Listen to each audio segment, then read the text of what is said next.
Eder, Mech, Pallister. Zio Fulvio, a Trieste sono notoriamente state vendute due coppole, una a te e una a Sebastiano. L'uomo con la coppola, avvistato poco prima del ritrovamento di Liliana, come scrivono gli inquirenti, eri tu? L'uomo con la coppola non ero io. Io sono alto 1,90 m. Non ho mai usato la coppola, no. Già, dimenticavo che è vietato usare la coppola alle persone più alte di 1,85 m. In merito alla mattina in cui Liliana sparisce, tu non hai nessun alibi, perché stavi da ore guardando dei video su YouTube di Formula 1 e invece hai alibi inerenti al momento antecedente, quindi alla notte prima del ritrovamento del corpo. Penso che dormivo, non avevo motivo di venire. Non avevo la macchina, non avevo la patente. E ho guardato il primo bus che saliva qua, era alle 7:15. Beh, naturalmente se avessi avuto motivo non ce lo venivi certo a raccontare, ma se allora non eri tu questo uomo con la coppola, chi poteva essere? Io escludo che sia stato Sebastiano. C'è un gruppo di persone che si è accanito da subito nel formulare sospetti nei confronti di Sebastiano. Bisognerebbe farsi delle domande, perché? Purtroppo la situazione si è complicata perché una volta avremmo potuto dire quell'uomo è Sebastiano o quell'uomo è Fulvio Covalero, ma adesso potremmo anche pensare che quell'uomo è il sosia di Sebastiano o il sosia di Fulvio Covalero, quindi 4 persone sospette al posto di 2. Per 3 anni abbiamo tirato fuori tutto quello di cui ancora si parla da questo canale con l'aiuto di persone bravissime come Sonia, Elvira, la stessa Darken e tante altre che adesso mi scordo, tirando, ripeto, tutto fuori senza avere in mano niente, nessuna carta e anticipando regolarmente i giornalisti. Quando sono uscite le carte, poi abbiamo ritenuto il nostro lavoro di investigazione concluso, abbiamo semplicemente riportato le le notizie conclamate e ci siamo fermati. A quel punto, avendo le carte, altri fenomeni hanno iniziato a parlare del caso semplicemente leggendo, quindi loro la notte leggevano le carte, noi ai nostri tempi la notte studiavamo partendo da zero e andando a beccare nomi e situazioni semplicemente con le nostre indagini. Paragonare questo tipo di attività è come paragonare una persona che guida bendata e una persona che invece guida col pilota automatico. Sicuramente quello che abbiamo fatto noi è di un altro livello, però Ryan mi avvisava: guarda che la gente che ti segue conosce il caso da 8 mesi, non sa nulla, quindi non sanno tutto quello che hai fatto. Allora quando queste persone dicono che se ne vanno da questo canale, io dico che è solo una grandissima fortuna. Ieri molti si sono disiscritti e ho chiuso la giornata con 10 iscritti in più rispetto a quando l'aveva aperto. Ma torniamo al discorso della sosia, perché mentre i fenomeni si affidano ai consulenti improvvisati, io ho deciso di chiedere un parere invece al più grande consulente italiano in merito di telecamere, e chi ha seguito il caso di Rimini di Pierina Paganelli sa benissimo di chi parlo. Cam3 Luis da Silva si è occupato di tutto ciò, il grande Sebastiano Battiato.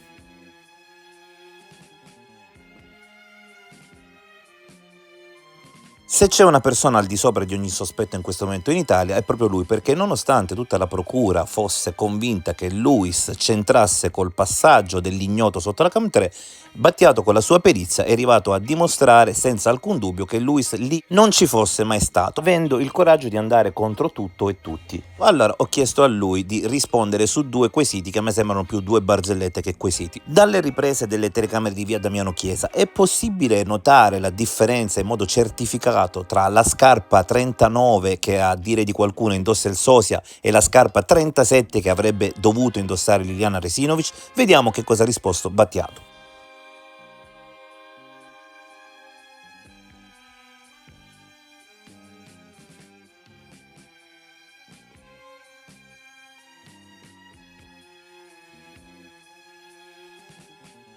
Battiato, dopo aver visionato tutti i video disponibili e le fotografie disponibili, non ha alcun dubbio: su una ripresa del genere non è assolutamente possibile stabilire il numero di scarpe che indossa la persona che passa. Ripetiamo per chi non l'avesse capito: l'uomo che ha stabilito che non è Luis a passare sotto la Cam3 è convinto che non si possa capire da una ripresa del genere che numero di scarpe indossi quella persona. Per quel che invece riguarda la possibilità di distinguere l'altezza della persona ripresa in via Damiano Chiesa e l'altezza reale dichiarata di Liliana Resinovic, Battiato dice dipenderebbe dalla risoluzione. Questo perché lui pensa che la risoluzione televisiva non sia quella utilizzata nell'esperimento con cui sono state recentemente riempite tutte le TV, ma in realtà, non essendo una perizia ufficiale, chi ha operato in questo caso non ha altro che la stessa risoluzione utilizzata dalle TV e non ha una risoluzione maggiore. Ricordiamo che nel caso di Rimini le TV avevano una risoluzione, ma gli inquirenti avevano una risoluzione maggiore e Battiato aveva lavorato su quella. Nel caso di Rimini, invece si è lavorato sulla risoluzione trasmessa dalle TV, per cui, come si evince con la logica, Battiato dice che sulla base di questa risoluzione non è assolutamente possibile indicare la figura che transita in via Damiano Chiesa quanto sia alta. Poi ovviamente è simpatico notare come Battiato e i suoi 200 consulenti abbiano agito 19 ore in via del Ciclamino con apparecchiature provenienti da Marte per arrivare a una conclusione, mentre a Trieste 2 persone con niente in mano riescono a essere dogmatiche. Cambiamo ora totalmente argomento e passiamo a Pierina Paganelli. Viste le richieste numerose, si sta effettivamente provando a ideare, a organizzare una sorta di raduno di protesta pacifica a Rimini, ovviamente una cosa che avvenga prima del pronunciamento a Bologna del riesame.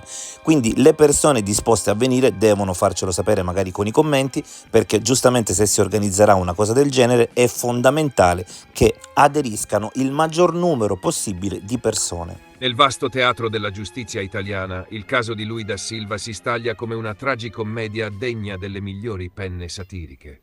Accusato dell'omicidio di Pierina Paganelli, 78 anni, uccisa con 29 coltellate nel garage del suo condominio a Rimini il 3 ottobre 2023, da Silva è stato arrestato il 16 luglio 2024. Il movente? Una presunta relazione extraconiugale con la nuora della vittima, Manuela Bianchi. La prova regina dell'accusa era un video sgranato, ripreso dalla telecamera di una farmacia, che mostrava una figura indistinta camminare nella notte. Secondo la procura, quell'ombra era da Silva. Per dimostrarlo è stato organizzato un esperimento probatorio in cui da Silva e un altro condomino, Emanuele Neri, hanno dovuto replicare la camminata dell'uomo nel video, indossando abiti simili e sfilando davanti alla telecamera, di giorno e di notte. Ma la vera svolta è arrivata con una nuova perizia. Il DNA di Da Silva non è stato trovato né sul corpo della vittima né sulla scena del crimine. Inoltre, l'uomo ripreso nel video potrebbe non essere lui, come suggerito da ulteriori analisi. Nonostante queste rivelazioni, Da Silva è rimasto in carcere per mesi, vittima di un sistema giudiziario che sembra più interessato a trovare un colpevole che la verità. La Cassazione ha infine accolto il ricorso dei suoi legali, rinviando il caso al Tribunale del Riesame di Bologna. In questa vicenda, la giustizia ha indossato la maschera della farsa, trasformando un'indagine seria in una pantomima grottesca. Da Silva, da uomo libero, è diventato protagonista involontario di una commedia dell'assurdo, dove la verità è stata sacrificata sull'altare dell'apparenza. Conclusione. Il caso di Luis da Silva ci ricorda che la giustizia, quando perde la bussola della ragione, può trasformarsi in una tragicommedia.